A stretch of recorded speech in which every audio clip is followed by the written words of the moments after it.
Hello everyone, this is Nutrition 484. Today we'll be presenting Nutrition and Aging. This is group number 12.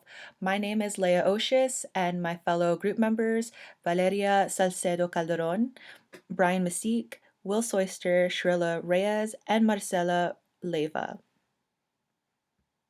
What are lifestyle factors that affect physiological age?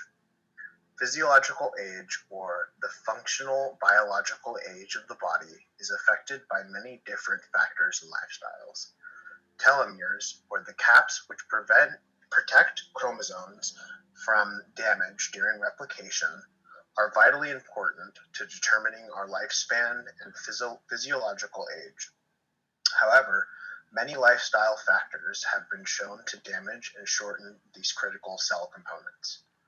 Smoking, for instance, has been shown to shorten telomeres within lymphocytes, which play an important role in maintaining the body's immune system. As the immune system is compromised, the body's physiological age advances. Stress also damages telomeres by shortening their length by way of the cortisol hormone. Nutritional intake also affects the physiological age. Overconsuming highly caloric foods, especially those high in sodium and saturated fat, can lead to chronic health conditions like diabetes, hypertension, and congestive heart failure. These conditions compound over time and greatly reduce the quality of life for those afflicted with one or more of these conditions. Sleep conditions and inadequate sleep duration also affects physiological age. Conditions like sleep apnea lower the overall blood oxygen levels, which decrease biochemical processes and reduce cognitive performance. Finally, many socioeconomic factors affect our physiological age. Education levels and financial income are closely tied to our overall health.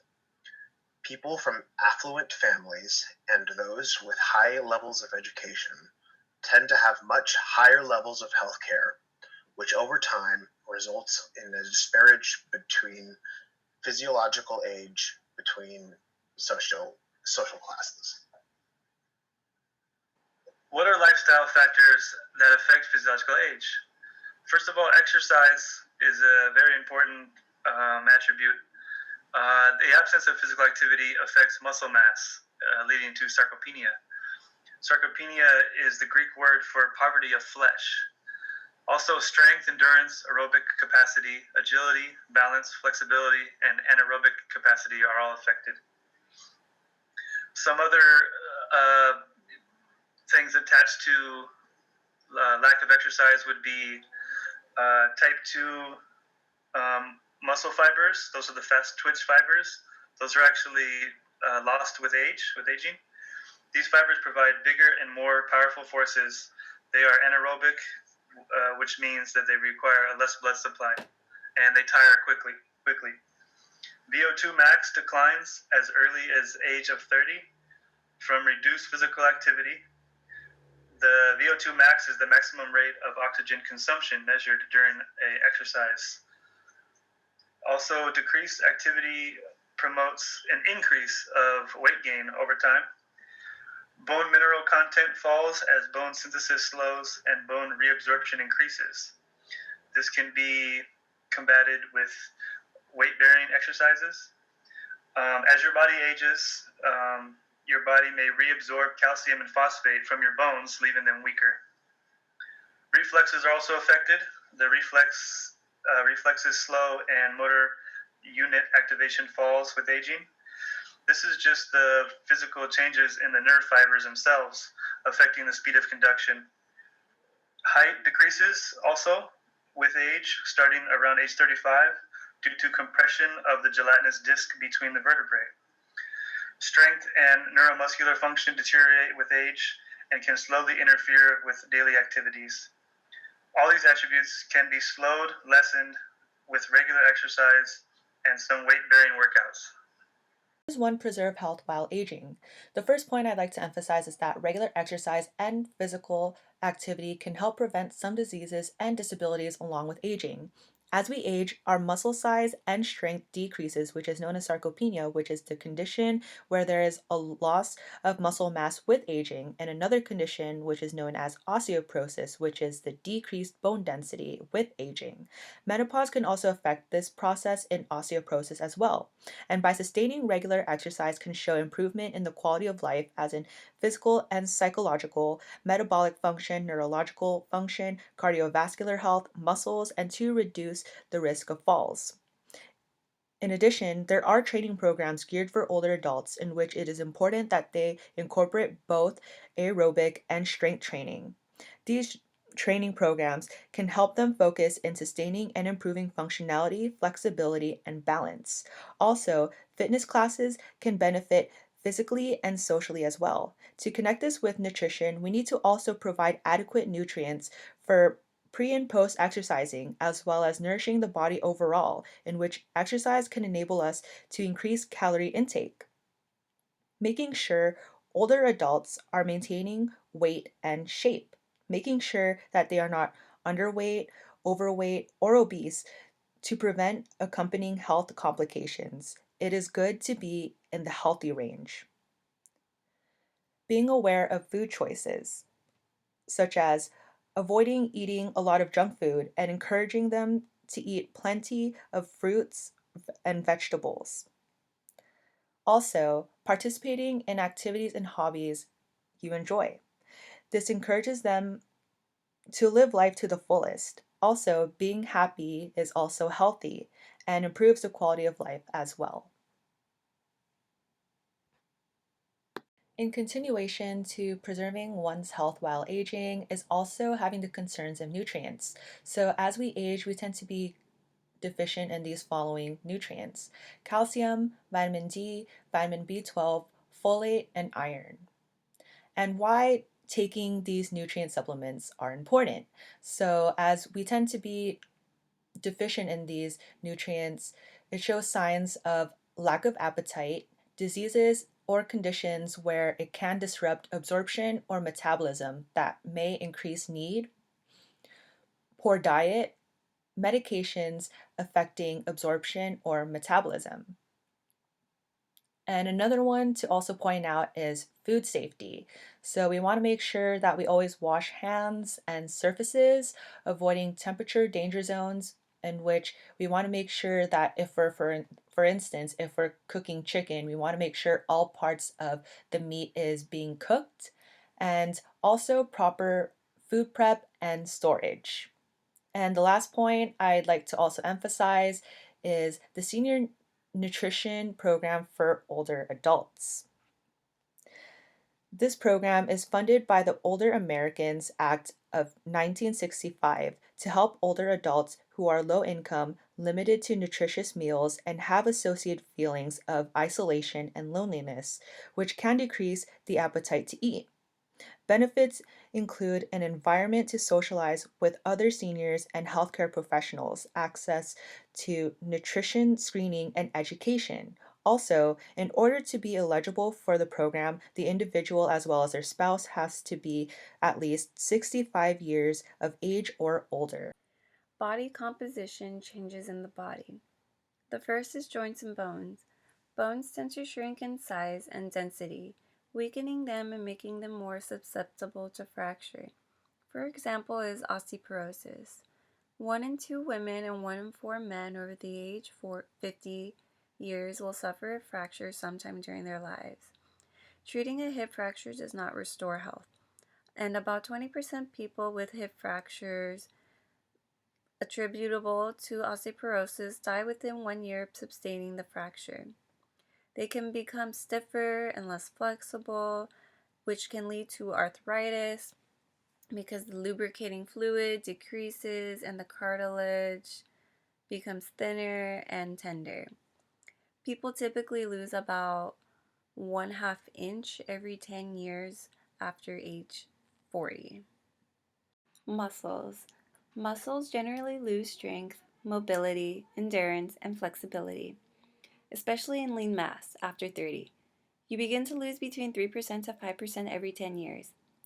such as sarcopenia. It is not completely understood and has many theories. Reasons could be either by stem cells are not able to respond to damage or to aging the way they did when they were younger. It could be also the decrease in growth hormones like estrogen and testosterone, and altered insulin and inflammation. This also affects coordination, stability, and balance. Another one is the digestive system. Tissues are likely to become damaged because new cells aren't forming as quickly as they once did, meaning that rate of epithelial stem cells decreases and results in slowing down the digestive system. Structural changes in the large intestine can result in constipation in older adults. To avoid it, we recommend to stay hydrated, maintain a healthy diet, and staying physically active. There are other health concerns instead of constipation, such as GERD, IBS, and hemorrhoids. Urinary tract. Your bladder may become less elastic as you age, so they will urinate more often because the body produces less of a hormone that helps concentrate the urine.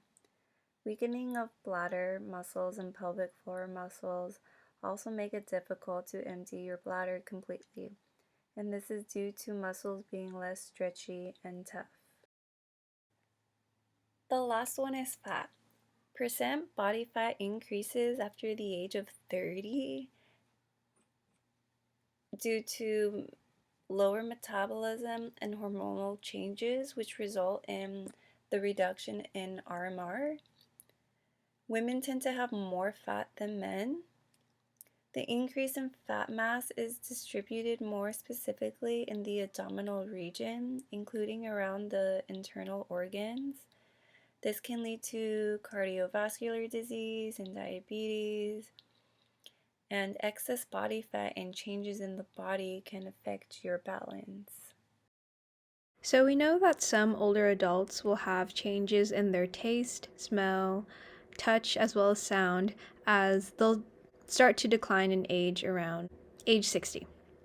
So for an example, Wanda Suchan from Nutrition 453 explained her experience as she worked in a nursing home and recalled that most of her patients reported that their food was flavorless and didn't taste good because they just really couldn't smell or taste the food very well. And then in general, women tend to retain their smell better than men do. So as I've mentioned before with Wanda's experience at the nursing home, she found that patients love to enjoy things such as custards and puddings because they may have enjoyed eating those while they were young. And then a lot of times they were given to patients because they have sugar, they have protein, and then plus they were easy to eat for people with chewing and swallowing issues. Therefore, puddings and custards are ideal as the taste for sweets and sucrose does not decline in age. So things that can affect taste and smell: smoking does decrease sense of taste, and then medications. Unfortunately, some medications can make your food taste bitter or just not taste good, so unfortunately, some older adults are on a lot of medications. And then different diseases and illnesses may affect taste, especially if you are on medication or had some type of surgery that can affect taste as well as smell. And then briefly going over touch and sound. Sensations may be reduced or changed because of decreased blood flow to nerve endings or spinal cord or brain. Health problems, such as lack of nutrients, can also cause sensation changes. Brain surgery, problems in the brain, confusion, nerve damage from injury, or long-term chronic diseases, such as diabetes, could also result in sensation changes. So something that's also really important for older adults is oral health. And again, this is one of those things where if you've had a lifetime of good health and dental care, hopefully you will have kept most of your teeth, gums are in decent shape, and that way you can retain your teeth throughout your entire life. But unfortunately, 25% of adults have lost most or all of their teeth. So we know that dental care is kind of the same thing as medical care. And in regards to health disparities, some people have health care and dental care insurance, and unfortunately, some do not. So, dental health is related to socioeconomic status, health status, education level.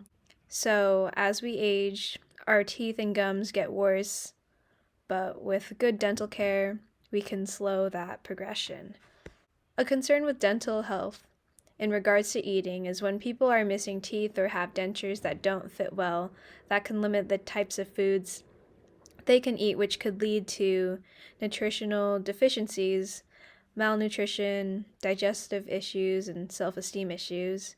And then, of course, financial concerns is why social economic status matters in regards to how people can have good dental care. The factors during aging that increase nutrition risk are many. I will touch on those related to nutrition that we will encounter during our potential careers. Bereaved or widowed individuals have a higher level of nutritional risk when mourning a deceased spouse or family member, and this can lead to sadness. It is important to be recognized, and the solution is bereavement counseling. Another factor for the aging adult is reduced social contact. A quarter of people over 65 years of age live alone. Being with people daily has a positive effect on morale, well-being, and eating habits. As a nutritional professional, it is recommended to encourage the sharing of meals with a friend, locating and suggesting congregate meal sites or senior centers is another solution, also encouraging clients to stay in touch with family and friends. Another factor to consider during aging is oral health. Factors are dentures, tooth loss, and mouth pain. We need a healthy mouth, teeth, and gums to be able to eat a variety of foods. Missing loose or rotten teeth make it hard to eat, and dentures that don't fit well or cause mouth sores may be a problem. What you can do to help your patient is be sure dentures fit right, recommend regular dental visits, encourage care of teeth and gums, and most simply, recommend patients choose foods they are able to eat. When working with aging adults, it is important to recognize, and as Cirila mentioned in the previous slide, 25% of adults aged 60 or older have lost most or all of their teeth. And dental health is related to socioeconomic status, health status, education level, and age. Lastly, another factor is a surplus of overlapping medications known as polypharmacy. Nutrition is altered by medication intake and may affect absorption and metabolism. And overconsumption of supplements leads to a higher risk of malnutrition. This is significant since malnutrition can further worsen the aging process. And here's our quiz. We have 3 true or false statements, as the first statement reads, as you get older and become less active, you need fewer nutrients in your diet. The second statement reads, osteoporosis is decreased bone density with aging. Sarcopenia is a loss of muscle mass with aging. The last statement reads, polypharmacy is a factor during aging that decreases nutritional risk. And here's the answer key. The first statement is false. As you get older and become less active, you need fewer nutrients in your diet. Second statement is true. The third statement is false. Polypharmacy is a factor during aging that decreases nutritional risk. Here are our references.